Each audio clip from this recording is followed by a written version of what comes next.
Шілденің ыстығы миды қайнатып жіберетін. Қаладағы жарық үйдің іші де дем алдырмай тұрғандай. Күйеуім вахтада. 3 апта болды, бір хабар жоқ. Үйде енесіз келін боп, жалғыз тірлікке тыпырлап жүргенім өзіме ұнамай жүрген. Бірақ үндемедім. Қайынағам, күйеуімнің туған ағасы, жас, салмақты, үндемейтін. Бір үйде бір апта қонақтап қалды. Іс сапармен келіпті. Сол күндері менің де ішім пысты. Күйеуге шыққалы көп нәрседен махрұм қалдым. Жасым 23-те ғана, әлі де әйел болып еркелегім келеді. Бірақ күйеуім қашанда салқын еді. Бір күні кешкі шайға өзімше образ жасап алдым. Ақ, жұқа әдемі жаздық көйлек. Көйлек үстіме жабысып тұрады. Жіңішке, иықша, артым мен алдым анық көрінетіндей жұқа еді. Іш көйлек кимедім. Не өзімді еркін сезінгім келді ме, не бір ойнақылық боларын күттім бе, білмеймін. Кейде әйел іштей сезеді ғой. Қайынағам дастархан басында қарсы алдымда отырды.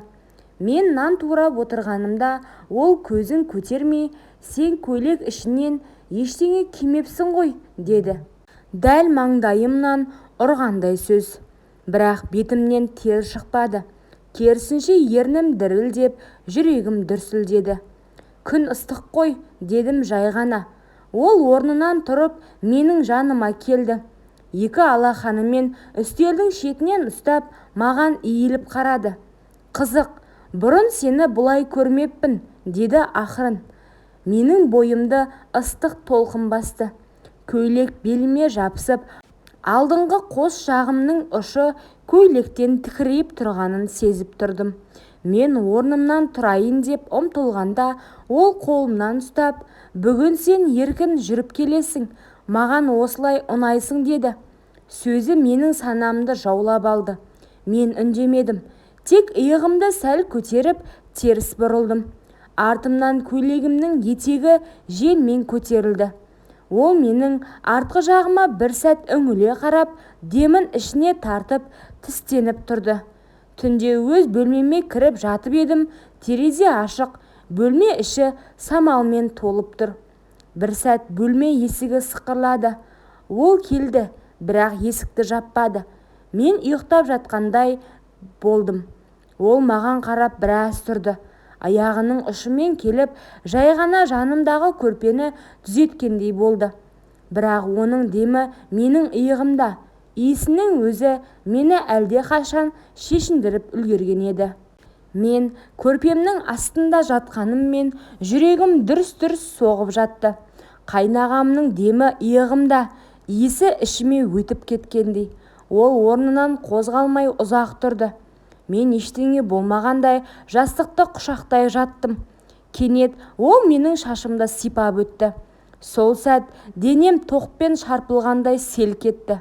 Кешір, бірақ сенің денең үндемей шақырып тұр, деді дауысы сабырмен. Мен ештеңе демедім. Тек демімді терең тартып, иығыммен сәл артқа сүйеніп, оның алақанына тиіп кеттім. Ол түсінді. Қолын мойныма апарып, баяу сипай бастады.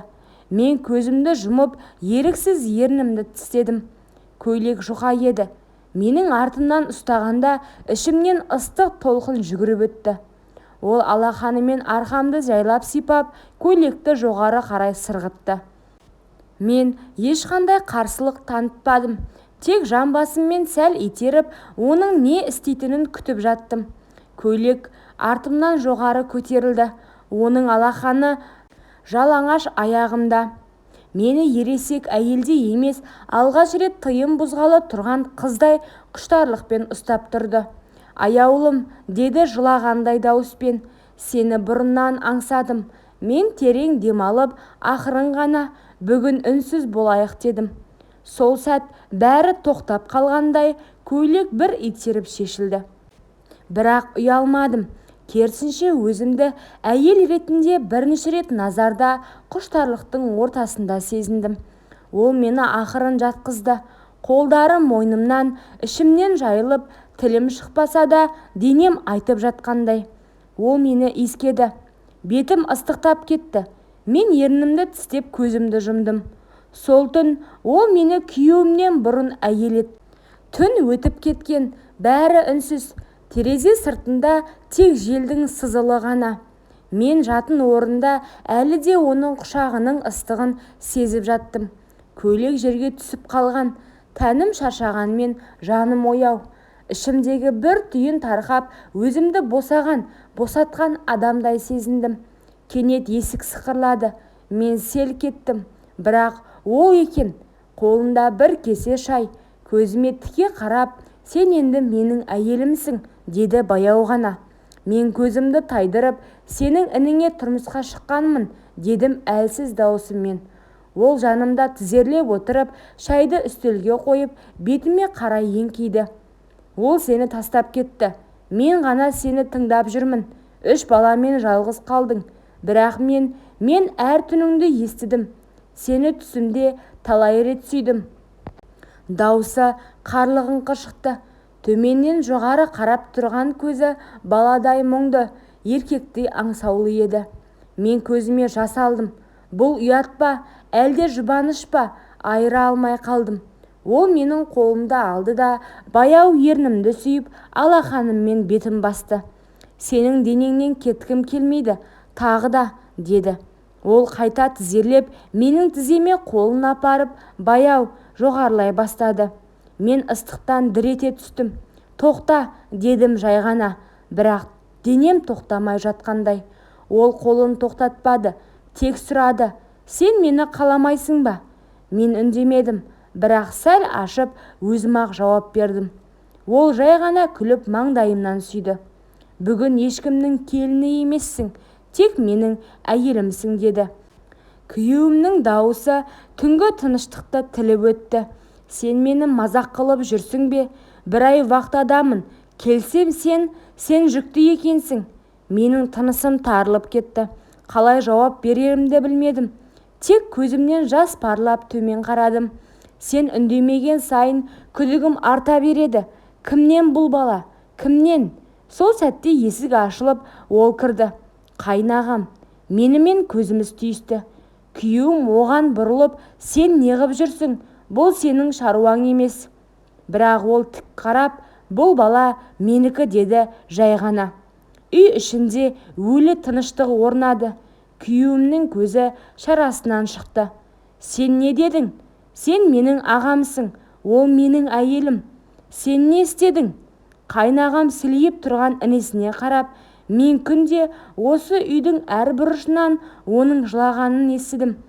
Сен жоқ кезде мен жүріппін, бірақ бұл ойнас емес.